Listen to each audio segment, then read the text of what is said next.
Leo tunaenda kujifunza aina 3 za watu duniani. Aina ya 3 ni ya muhimu sana na ina nguvu sana. Natamani uwe hiyo aina ya 3. Tuanze safari. Aina ya kwanza watu tunaita majority people. Majority people. Hawa ni watu ambao wana mipango, wana ndoto, wana mawazo makubwa lakini hawayatekelezi. Na mara nyingi watu tunaita ni wavivu. Mara nyingi watu tunaita laziness, actions oriented people. Hawa ni majority people.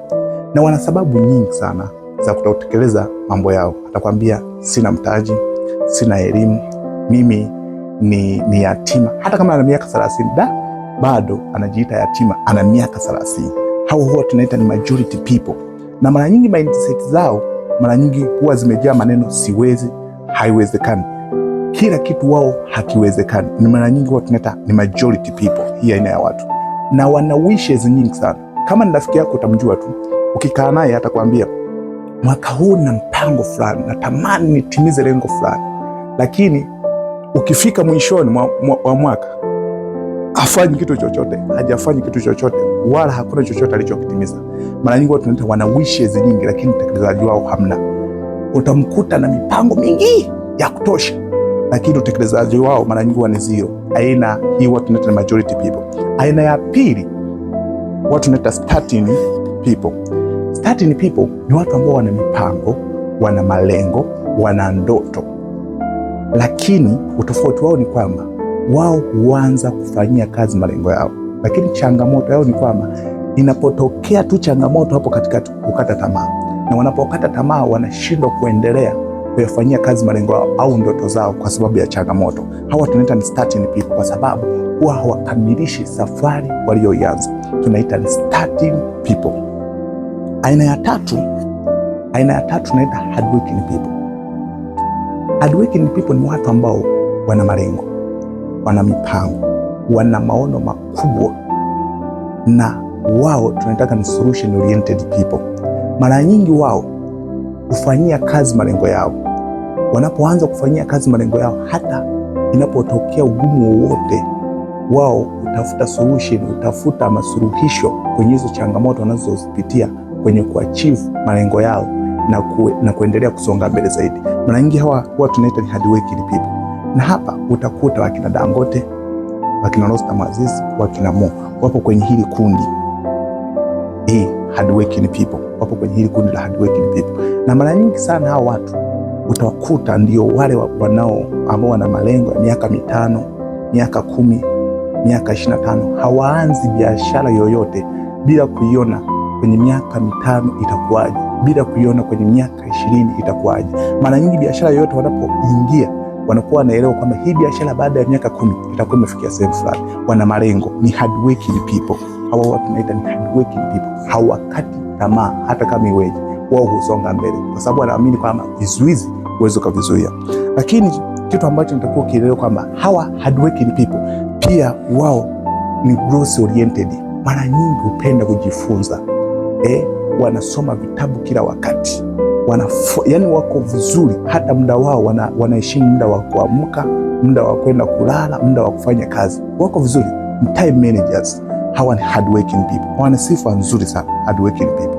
Na hawa ndio wanaomiliki uchumi wa nchi yoyote. Ngoja nikwambie kitu. Kuna research moja ilifanywa na Pareto ambayo iligawa dunia katika makundi mawili tu.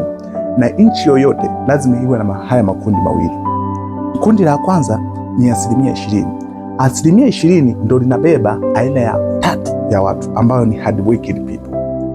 Hawa hardworking people ambao ni 20% ndio wanaomiliki 80% ya uchumi wa nchi yoyote. Hawa 20% ambao ni hardworking people ndio wanaomiliki 80% ya uchumi wa nchi yoyote. 20%. Hii ni hardworking people. Kundi la pili ambao Pareto aliwagawa ni 80%. 80% ndio utakuta zile aina mbili za kwanza. Majority people ambao watu wana sababu nyingi, wana wishes nyingi, wana mindset za kushindwa, na wako hapa kwenye 80%. Na starting people, watu ambao huanzisha kufanya kitu fulani lakini wao hawakikamilishi, wanaishia njiani.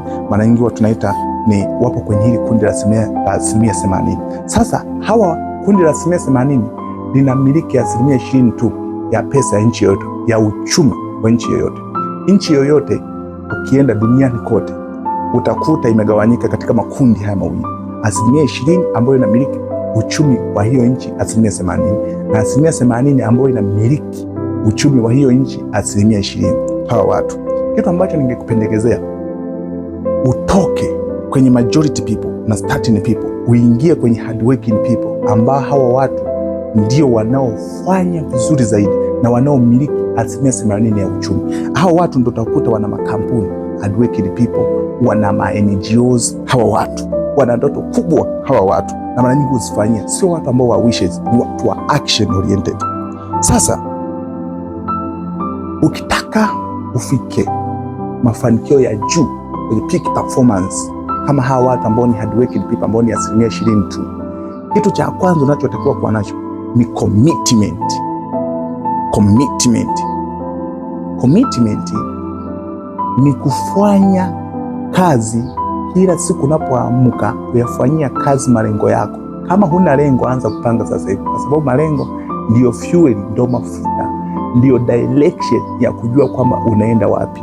Kwa amua uwe na commitment, uweke malengo ya miaka 5, miaka 10, miaka 20, lakini uweke commitment, kwa sababu kama nilivyokuambia, hardworking people ambao ni 20% wana commitment. Ni sifa yao ya kwanza.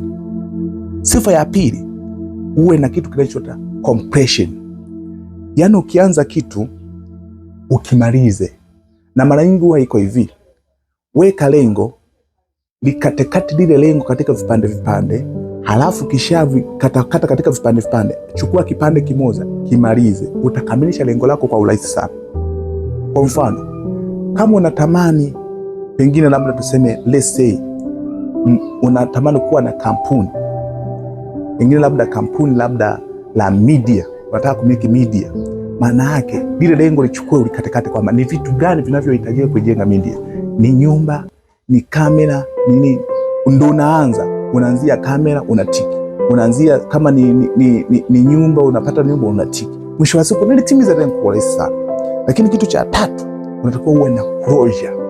Watu wote ambao kwenye 20% ambao ni hardworking people, ambao wanajenga uchumi wa nchi, ambao wanachukua 80% ya uchumi wa nchi, mara nyingi sana wanapoamua kuanza kuyafanyia kazi malengo yao, mara nyingi sana wanajitahidi kuwa karibu na kazi zao, wanajitahidi kuzimonita zile kazi zao, wako very close, wanajitahidi mno kuzimonita.